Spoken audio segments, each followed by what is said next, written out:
Mayong buntag kanaton tanan usab. Karong adlaw atong gisaulog ang kapistahan ni San Mateas.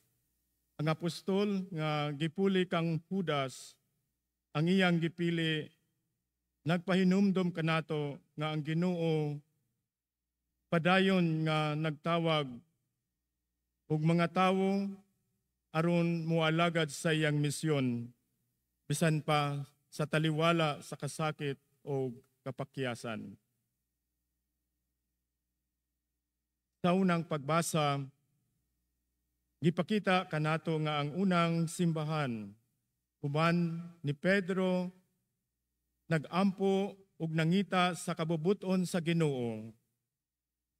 Ang pagkaapostol, ang pagsunod o ang sa katinun-an, dili lang kahimtang apan usa ka misyon, usa ka bukasyon ug pag-alagad sa Ginoo ug sa simbahan.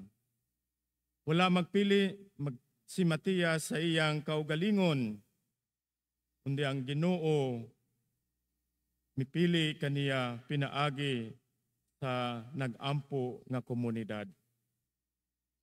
Sa ining panahon nga nagpili ang atong mga kardinal sa bagong Santo Papa, kita human na ang atong pagpili sa atong mga lideres.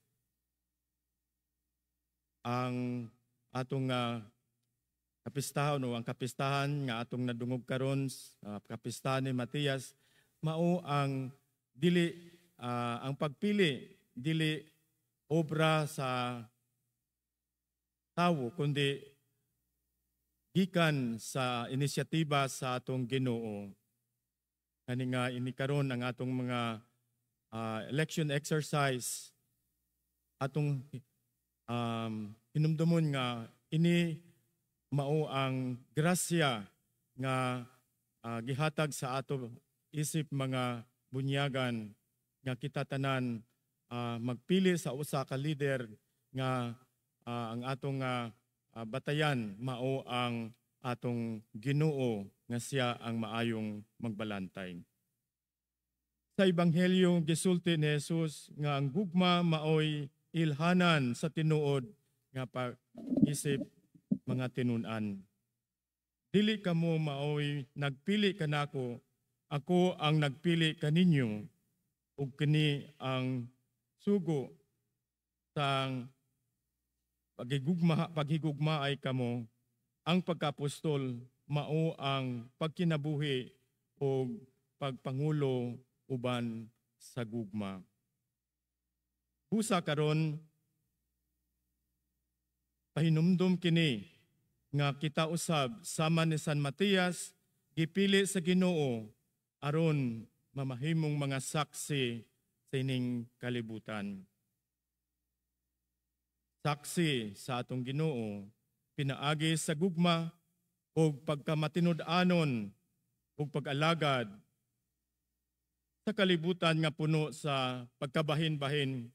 Kita unta ang mahimong mga sangkap, butig sangkap sa pagkahiusa o kalinaw sa atong isig katawo. Magpamalandong kita, giunsa nako pagtubag ang tawag sa Ginoo sa akong kinabuhi karon. Nahimong matinud-anon sa tawag sa akong bukasyon, isip Kristiyano, isip bunyagan nga karon sa ining kalibutan nga puno sa pagkabahin-bahin. Kinahanglan ang matinud-anon nga pag-alagad sa Dios o sa simbahan. O nagpamugna ba ako sa gugma sama sa gisugo ni Jesus? Kaya ang batayan sa atong pag-alagad sa Ginoo sa isig katawo mao ang gugma sa Dios. Gugma gipakita sa atong Ginoong Hesukristo ang pagkamatay sa krus. Ang iyang pagkabanhaw mao ang timaan nga kita tanan gikan sa gugma sa atong Ginoo. So, mga igsuon, magampo kita kang San Mateas nga tabangan kita nga magpabiling matinud-anong apostol ni Kristo sa matag adlaw nga tanan.